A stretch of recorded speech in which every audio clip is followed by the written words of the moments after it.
Hi everyone, welcome back to Cooking with Joshua Lockdown Edition. Today I've decided to do some baking because I don't do a lot of baking. However, we're going to make a delicious dark chocolate Bunt beet cake. Did you get all that? Basically, it's a chocolate cake in a Bunt tin with beetroot. If you have not tried beetroot in a chocolate cake, let me assure you, it is delicious.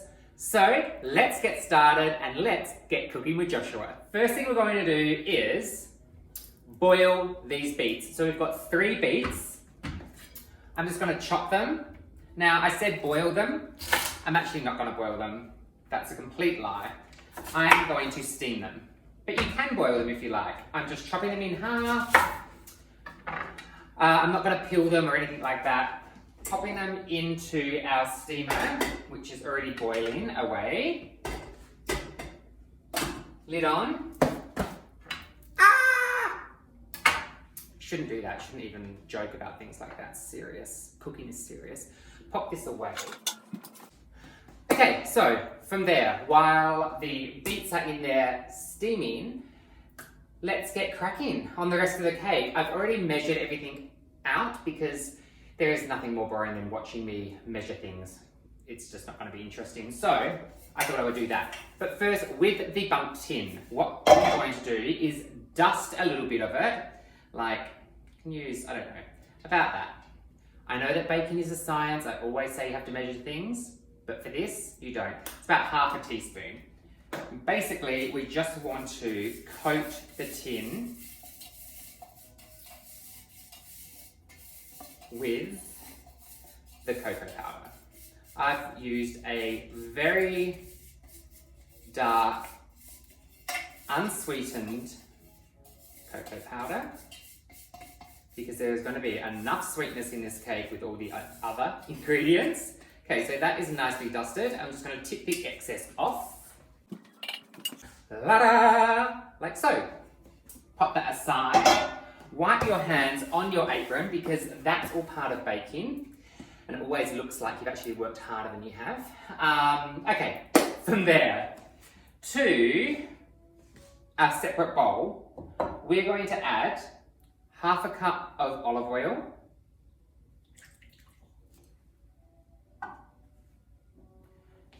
in here I have half a cup of honey and I have 1/4 of a cup. That is a lie. That is a lie that I've just told you. Erase that. What we have in here is half a cup of honey. Oh my God, I've lied to you again. Whew. Start again. Rewind. Third time lucky. We have 3/4 of a cup of honey and 1/4 of a cup of molasses. Now, if you don't have molasses, totally fine, don't worry about it. You can use golden syrup. If you don't have golden syrup, well then quite frankly, you can't make this cake. So let's add that to the oil. And then we're going to add half a cup of melted butter. Thank you, New York Starbucks, for being my little beacon. I've melted that in the microwave, very snazzy already. Now we are going to whip that together.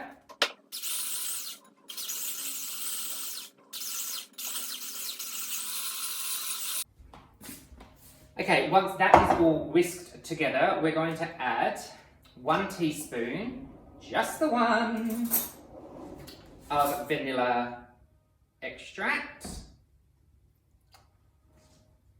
like so.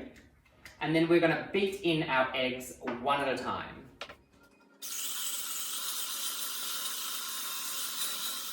Okay, that is all mixed together, whisked really well to a beautiful, rich, caramelly, gooey, dark substance. I couldn't think of another word, but it looks, well, it doesn't actually look amazing, but it smells amazingly sweet and caramelly. So we're going to set that up there. Now, next, in a separate bowl, we're going to sift 2 cups of plain flour. If you don't have a sift, do not worry, I'm going to show you what you can do. We have 1/4 cup of cocoa. Nearly forgot what it was, even though I'm looking at it, but trying to talk to you, trying to do this at the same time. It is actually more challenging than it looks. There we go, proof. Pop that into there. 2 teaspoons of bicarb soda. My little egg cup.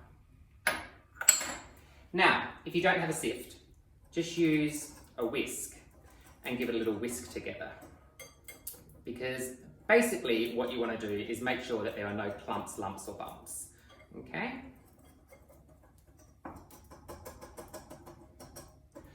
Done. Now,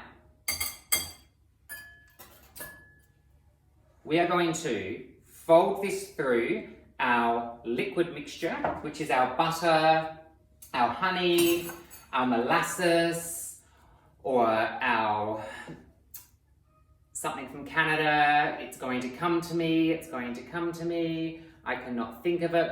Maple syrup or golden syrup, and our oil. So we're going to add our flour, bicarb, cocoa to that. Now we don't want to whisk it in, we just want to fold it in. Speaking of folding in, if you're like me and love the show Schitt's Creek, how hysterically funny is it when Moira is trying to explain to David to fold in the cheese? It's hysterical. I'm going to try and add it into this video. So if it pops up now, then I've managed to do it. But if not, I haven't. Okay, so let's try. Next step is to fold in the cheese. What does that mean? What does fold in the cheese mean? He folds it in. I understand that, but how do you fold it? Do you fold it in half like a piece of paper and drop it in the pot, or what do you do? David, I cannot show you everything. Okay, well, can you show me one thing? Here's what you do. You just fold it in. Okay, I don't know how to fold broken cheese like that. And I don't know how to be any clearer. You take that thing that's in your hand, and you... If you say fold in one more time. It says fold it in. This is your recipe. You fold in the cheese then. Don't you dare. You fold it in. David! See? Super funny. Okay, so we are folding this through.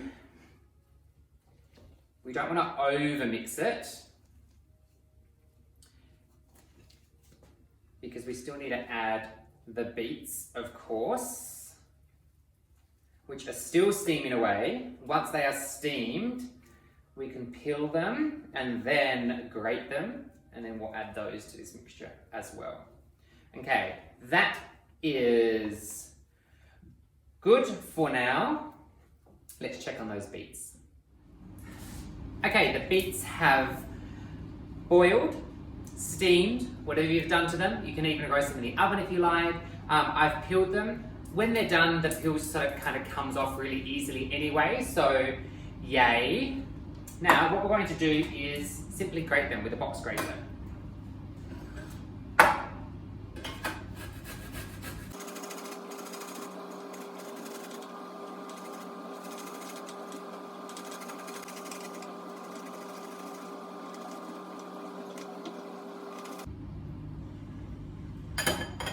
Okay, it's a bit of a process, and it does look like I've done a huge massacre.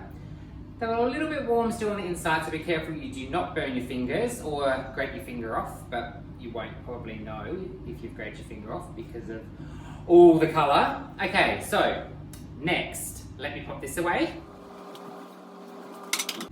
Okay, so next thing we want to do is squeeze out the excess moisture and measure out 2 cups of the grated beets and then add them to our cake mixture.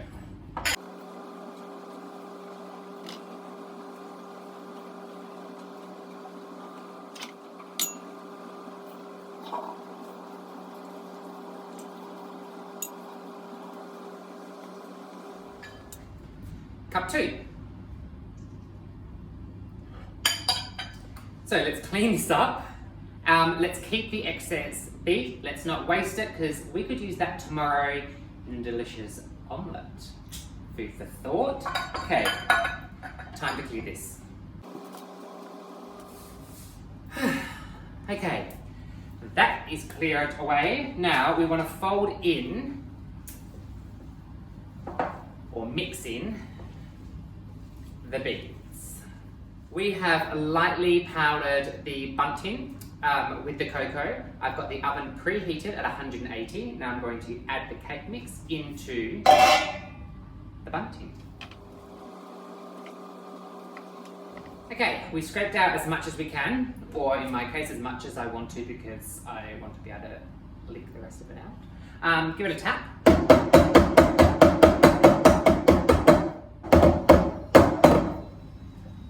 Okay, I have given that a good tap. The reason that we do that is to get rid of any of the air bubbles, but also to help the batter distribute evenly through the cake tin, or in our case, the Bunt tin. Now I have the oven preheated at 180. This should take 30 to 35 minutes. I'm going to check it after 30 minutes by sticking a skewer in and making sure that it comes out clean as a whistle. That's how we know that it will be done. If it comes out and it's not quite clean, we want to pop it back in for another couple of minutes, but keep on checking it because we don't want this to be dry. We want it to be nice and rich and moist and delicious. So let's get it into the oven. Ta-da! Our chocolate Bunt beet cake is done, fresh out of the oven. All in all, it took 40 minutes, so I checked it at 30 minutes. Definitely wasn't done. 35 minutes, still a little bit gooey. 40 minutes, perfect. Now I'm going to let it cool in its pan on a wire rack. I just had a thought while the cake was cooling of a kind of an icing glaze that I could do over the top. And as I was cleaning up, I realized that I still had some of the beetroot juice left. So I'm going to use the beetroot juice and do a bit of a glaze, icing sugar extravaganza. Let's get started. Okay, so I've got icing sugar, some lemon, and how cool is this little lemon cover thing? I've got a whole lot of them in different sizes, but they're really cool because, hey Jet, how cool are they? They're cool, aren't they? Jet loves them because if you don't use all your lemon, it wraps around it like that and keeps it all fresh. And I've got them in all different sizes, and you can use them for cans and a whole lot of other things. Anyway, I digress. They're fabulous. Lemon, and then some of that beetroot juice. So I'm just going to add some icing sugar to a bowl. I'm feeling probably 3/4 of a cup, maybe. You don't really need to measure this out, so to speak, because making an icing sugar and a glaze for our purposes is really just going to go on consistency and a little bit of flavour. So I'm going to just stir the beetroot juice in, like so. Because if it's too runny, so throw it everywhere. If it's too runny, we can add more icing sugar. And if it's too thick, we can add a little bit of water. Oh, that's fun. Now, for a little bit of flavour, I'm going to add, there's a couple of seeds. Okay. Throw them over there. A little teaspoon.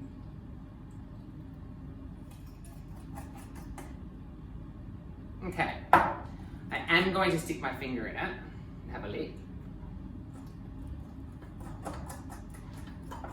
It's good. It's sweet with the icing sugar, but also has a little bit of the beetroot flavour in there, slight acidity with the lemon. So let's clean this up and flip that cake upside down. Okay, our cake has cooled perfectly. Now, it's the moment of truth. We want to flip it upside down and hope and pray that it doesn't stick to the pan, start to fall to pieces, or break apart, and then just turn into a hot mess. So, fingers crossed. Pop the wire rack on there. Hand on top. 1, 2, 3.